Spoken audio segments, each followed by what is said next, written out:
And I said, come on over, you'll say. All right, ladies and gentlemen, good morning and welcome to the Town of Portland podcast. And this is going to be my last podcast here in the podcast studio at Portland High School. And with us for the first podcast of 2024 is our first selectman, Mr. Ryan Curley. Hi, Ryan. How you doing? I'm doing well, Dave. How about yourself? Well, we're counting down, baby.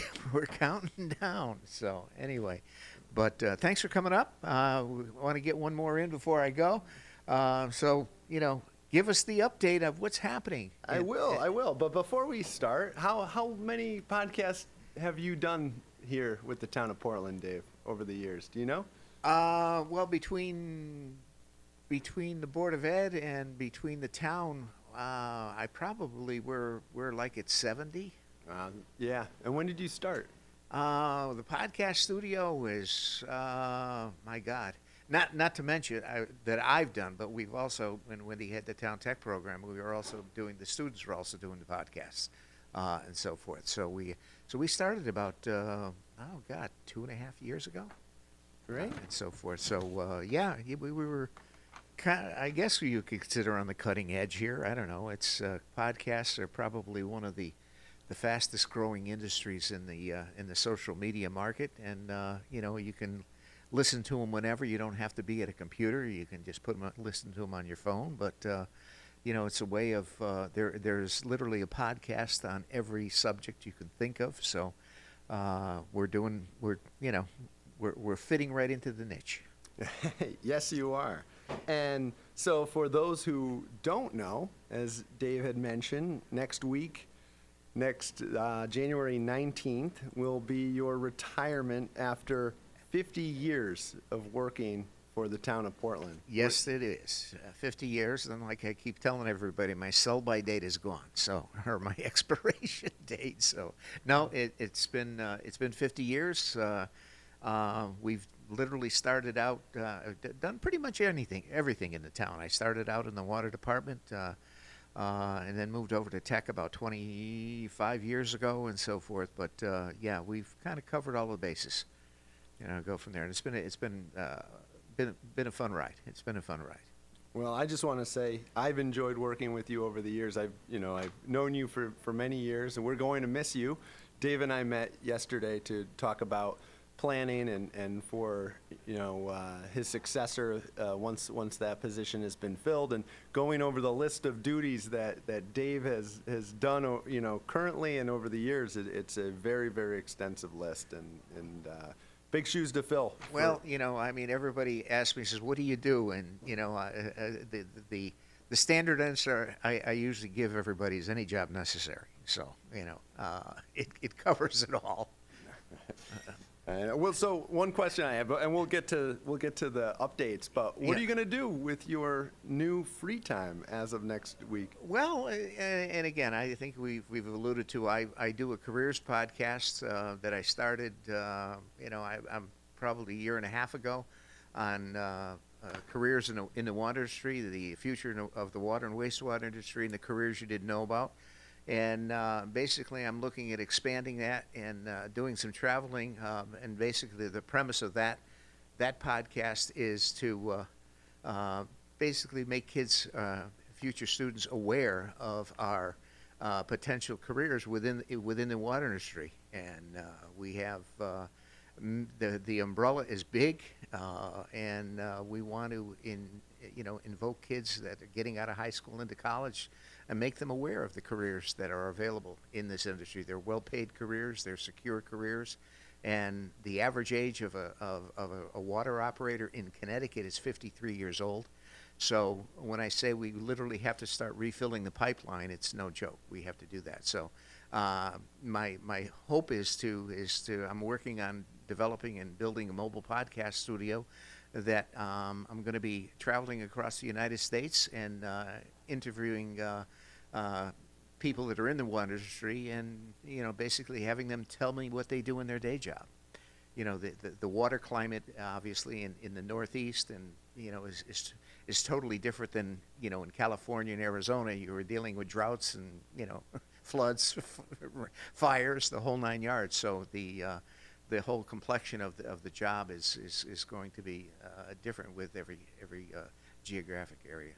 So basically what I'm hearing is, though, although you may be retiring, in no way are you slowing down whatsoever. Well, we're going to slow down a little bit, because, the thing is with the, as even though the ambition is there, when you say, oh, yeah, I can do that, and the body says, what, are you kidding me? we're getting to that point. So we're gonna dial it back a little bit.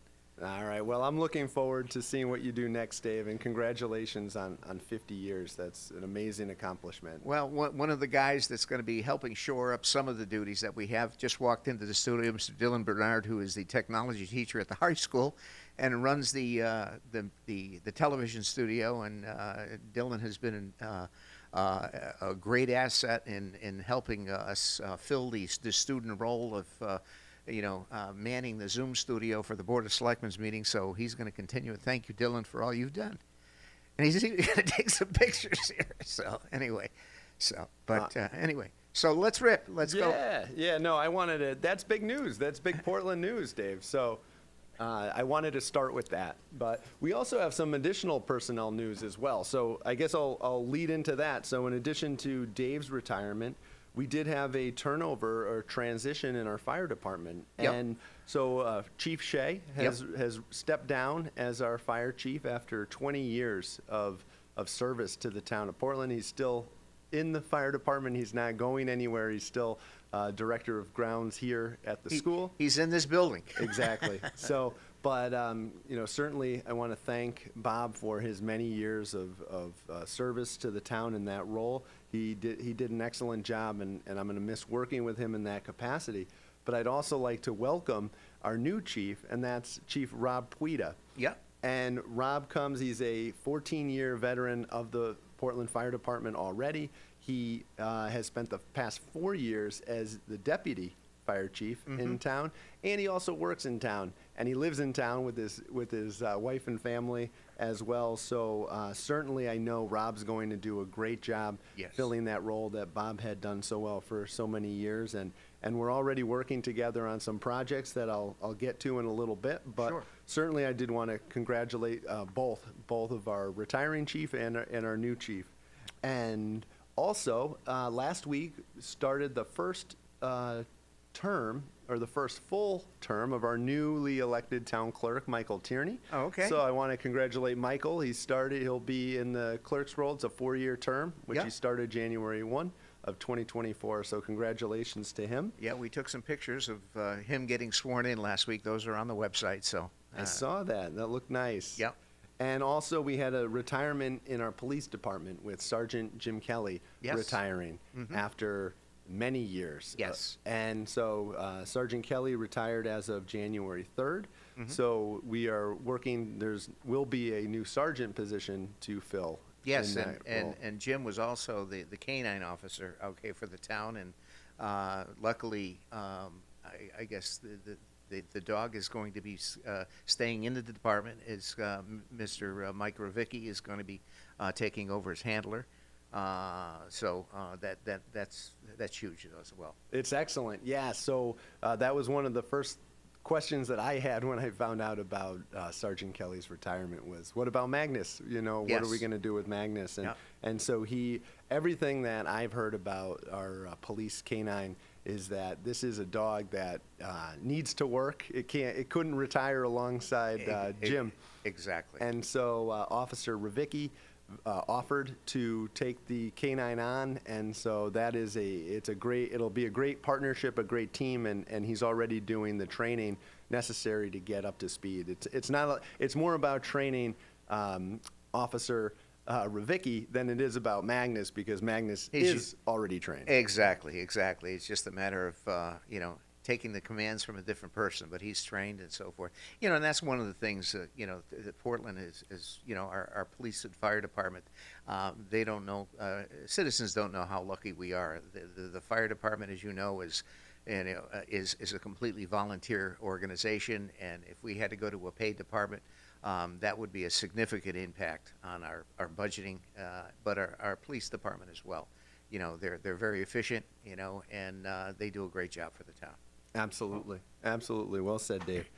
So we'll move on to our other news, and I have a list here. We got quite a few updates today. Good. So I wanted to talk about the survey that had gone out in the mail Yes. about a month ago, maybe 3 weeks ago now, from Great Blue Research Yep. that the town had hired to conduct a survey on our school facilities. And basically what the Board of Selectmen and the Board of Education are looking for is a little more feedback from our residents Yep. as far as what the town would like to see for the future of Portland Public Schools.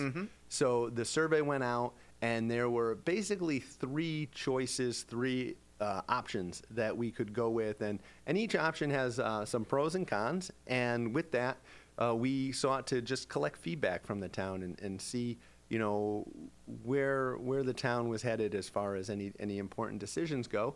And the survey concluded at the end of 2023, so that survey closed, and Great Blue has been compiling all of the data together, and they will be presenting their data in a presentation on Wednesday, this coming Wednesday, which is the 17th? I believe it is. Yes. Yes, it is. So Okay. it's on Wednesday the 17th at 6:30 p.m. in the Buck Foreman Community Room at 265 Main Street in Portland. And the presentation will also be on Zoom and also streamed on YouTube Live. So I'd encourage people, you don't have to come to watch it in person, but I would encourage residents who are interested and who want to know what was said in the survey to follow along, attend the meeting, or watch online. And it'll be on YouTube as well, so you can watch it at a later date.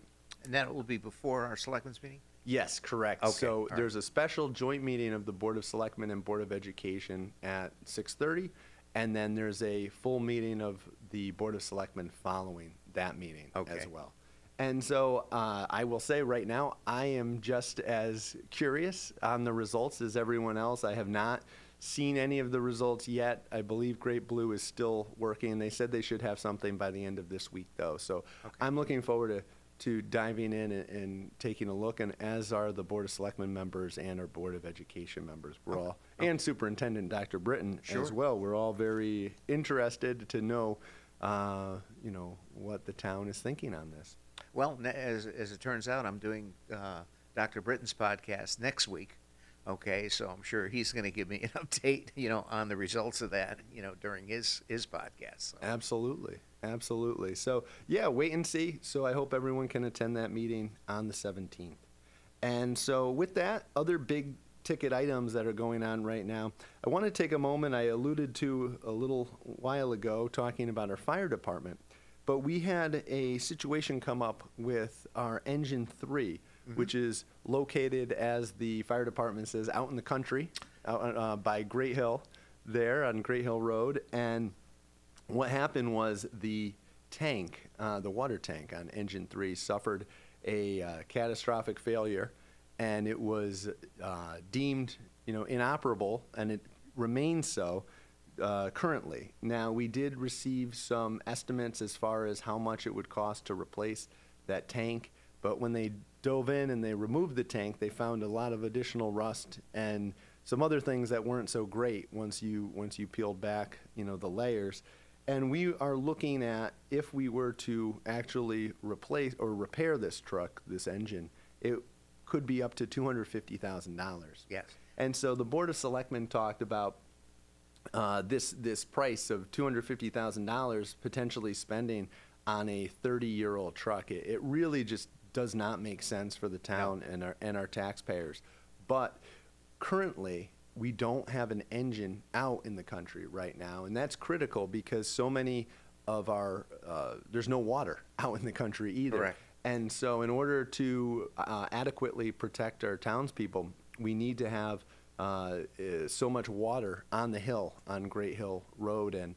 And so some good news that that our new chief, Puida, shared at our Board of Selectmen meeting last night, and I would like to sincerely thank our neighbors over in East Hampton, because when the fire chief in East Hampton heard that we were currently down an engine, he offered the town to use one of East Hampton's spares. Okay. And so I am told the town manager has agreed to that. We're working on the insurance, how the insurance will work with that, and drafting up an agreement.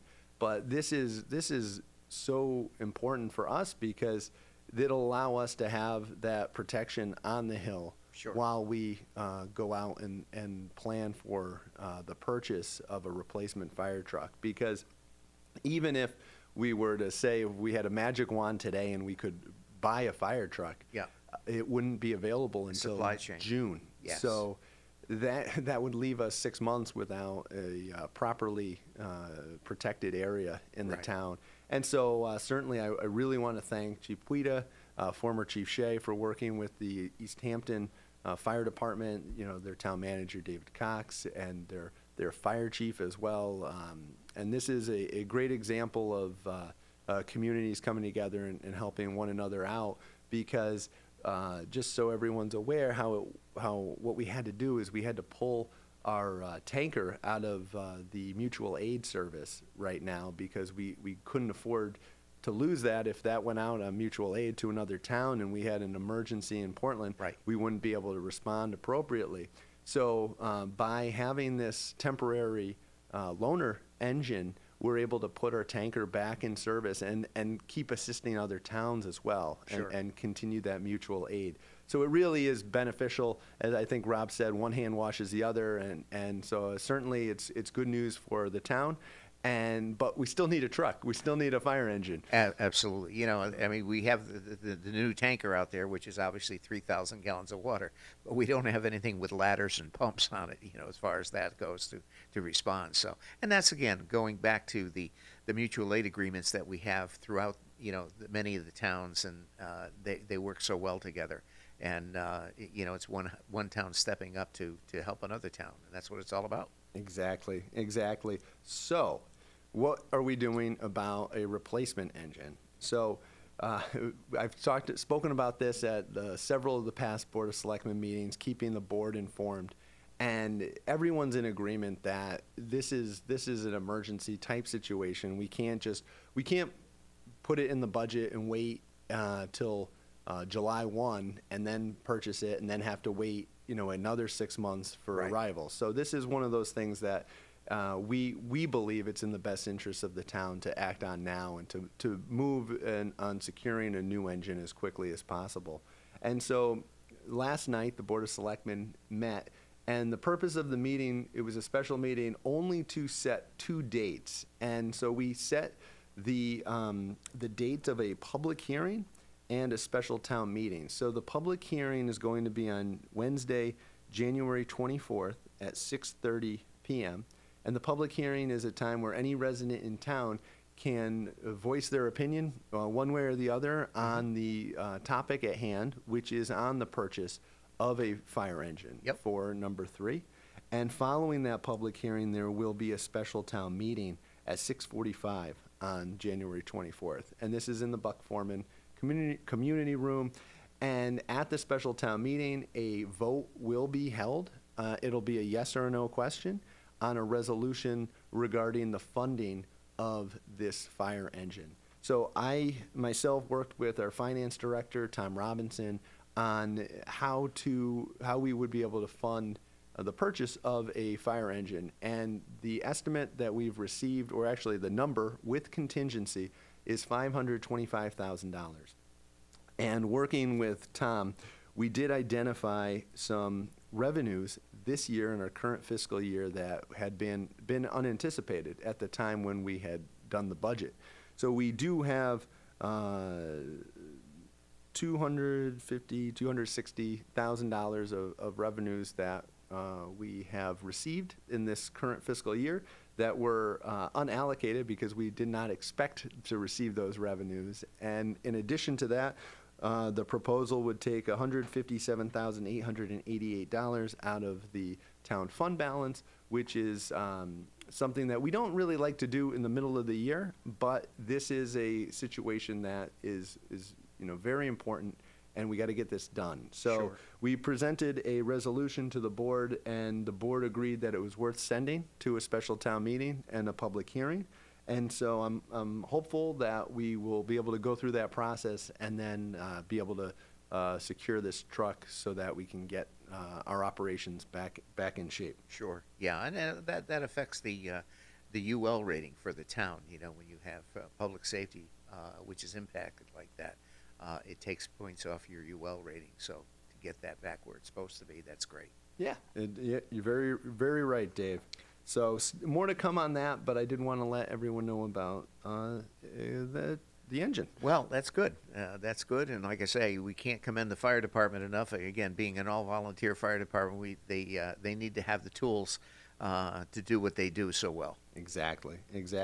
So speaking of tools, we'll move on. We got another big purchase came in at our senior center, which Yes. was our 12-passenger ADA compliant van, or bus, I should say. It's a 12-passenger bus. It looks beautiful, and this is the town of Portland's only. It looks very similar to our other bus in our fleet, but that's a shared bus with the town of Cromwell.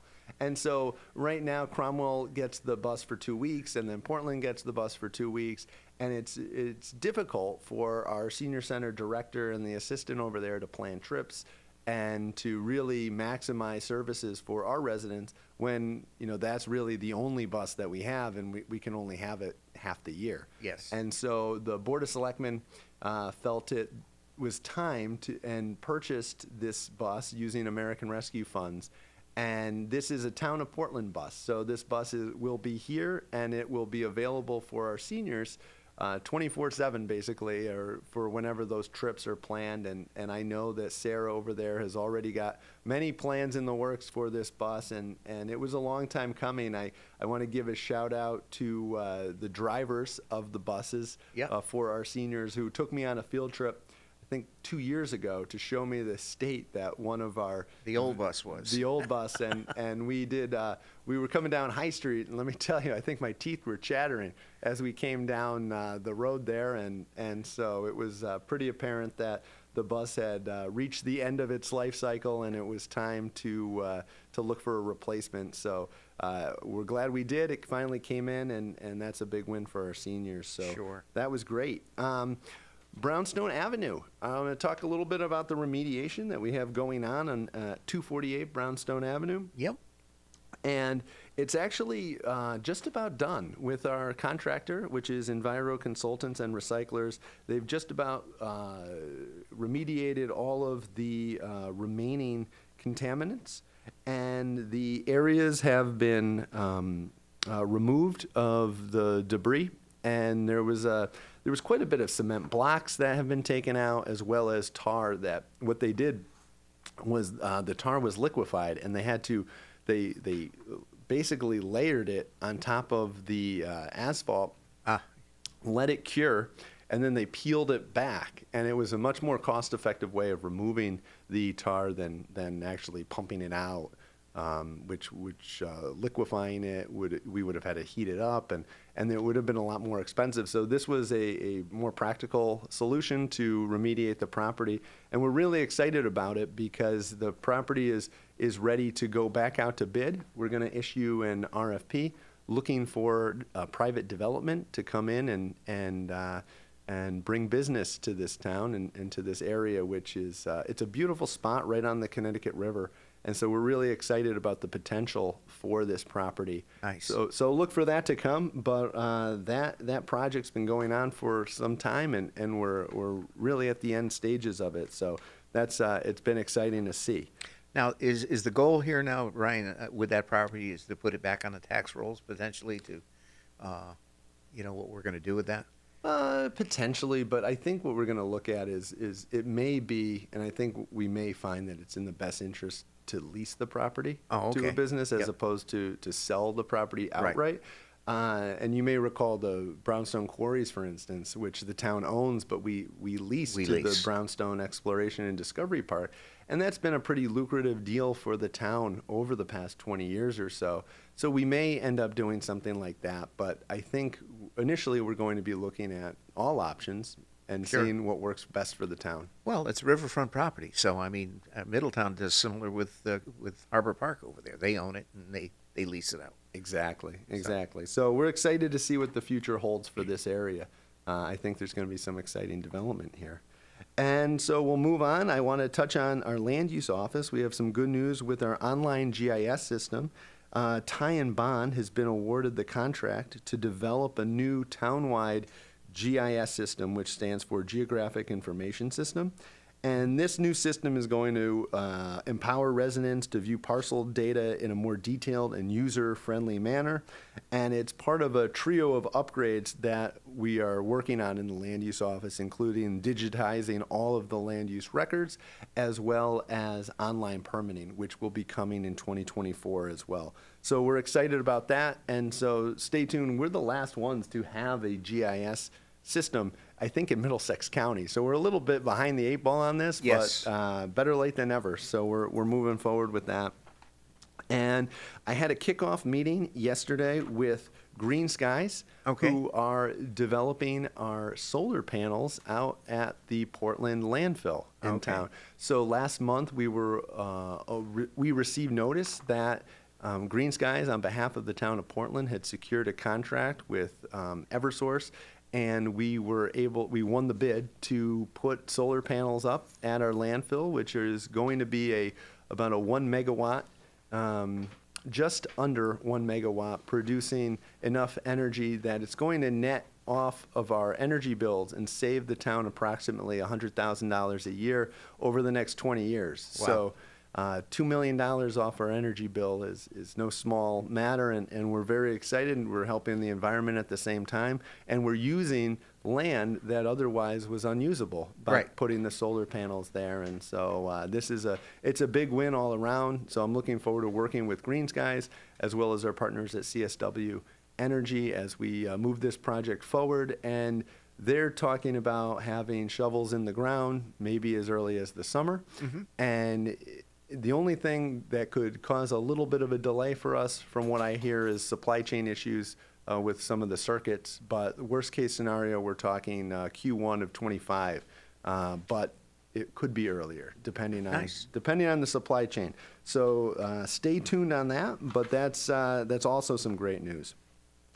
And let's see, Brainerd Place continues to hum along. Yeah, the buildings are going up. They are moving. I had a call with the developer early this week, and he's going to attend, I believe, our first meeting of the Board of Selectmen in February, and we'll be talking about that tax agreement again, because we do have to amend that agreement, and the Board of Selectmen have been working on that for a little bit of time, and so it looks like the developer is ready to go with moving forward on that, as well as potentially having a modification that may be coming to the Planning and Zoning Department. But nothing's finalized yet. Well, that's good. That's good. Things are coming along, and I think the place is like I say, the apartments are moving along at breakneck speed, and so they're look.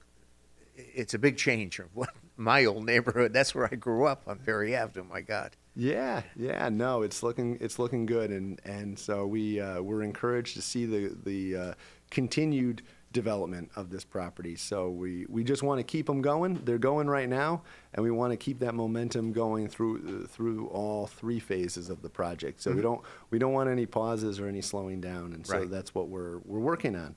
And I think that's it. The other updates, I just want to remind everyone that January 19th is the last day to have your Christmas tree out and be picked up by the town. So you can still do that now if you have your tree. If you haven't taken it down, maybe start thinking about it. You got a week to go. And let's see, what else do I have? Oh, yeah, the real estate, second installment of real estate and personal property taxes are due this month. The deadline is February 1st, so make sure that you pay your taxes if you have not done so already by February 1st, because after that, then there is a late fee and penalty. And also, I think water and sewer payments are due as well, and they are due by February 17th, 2024. Great. Now, what's the latest upgrade on the water supply source? Great, sure. Our as you may recall, we had 2 test wells drilled over the summer, at an area just north of our Portland Recreational Complex. And those wells were very favorable as far as the amount of water that they produced and the quality of the water that they produced. And so GZA, which is our hydrogeologic company, is working on a full report. And it's basically a how-to guide on how to get a well, an actual well, in place at the Portland Rec Complex and treated and into Portland's existing system. And we had a meeting with DPH. I want to say it was just before Christmas, around the December 20th, and we started talking about permitting and approval processes and the different hoops that you have to jump through. And let me tell you, there's some significant hoops and barriers here, but it's not, nothing that we can't do. And so we're working through that process. GZA is expected to have that full report to us within the next week or so. So we're just waiting on that report right now, and then we're gonna go from there. But that's gonna really tell us everything that we need to know.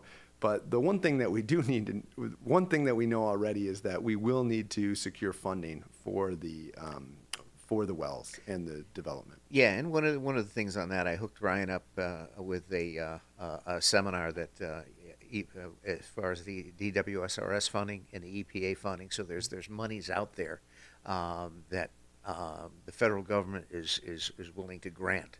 So hopefully, between the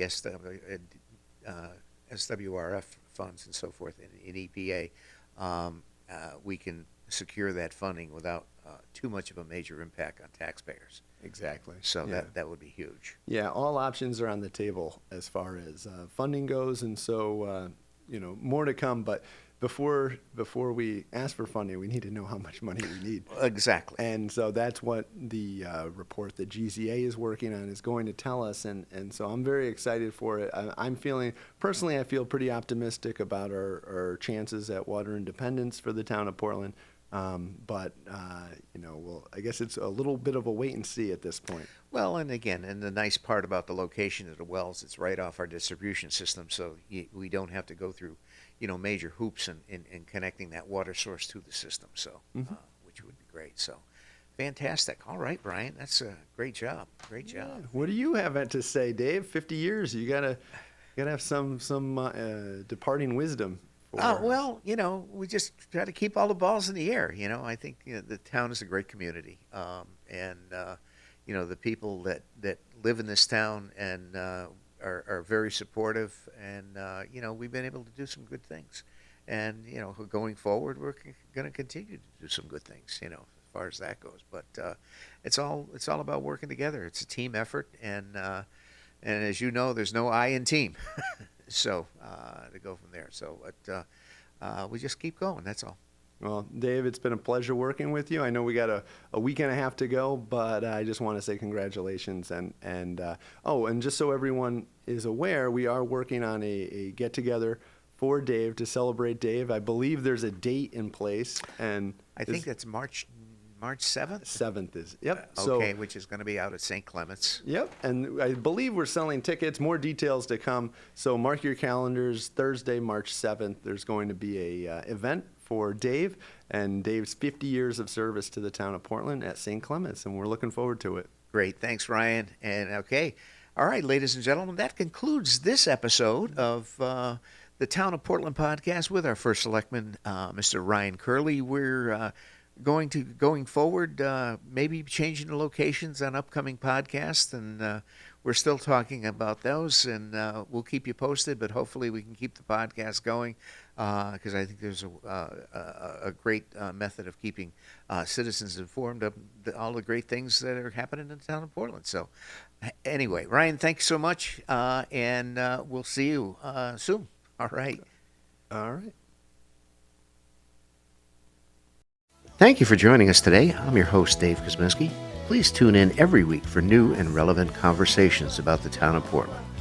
You can find us at portlandct.org or at YouTube/Town of Portland, and now wherever you listen to your podcasts. If you've enjoyed our podcast, please consider subscribing and sharing with friends.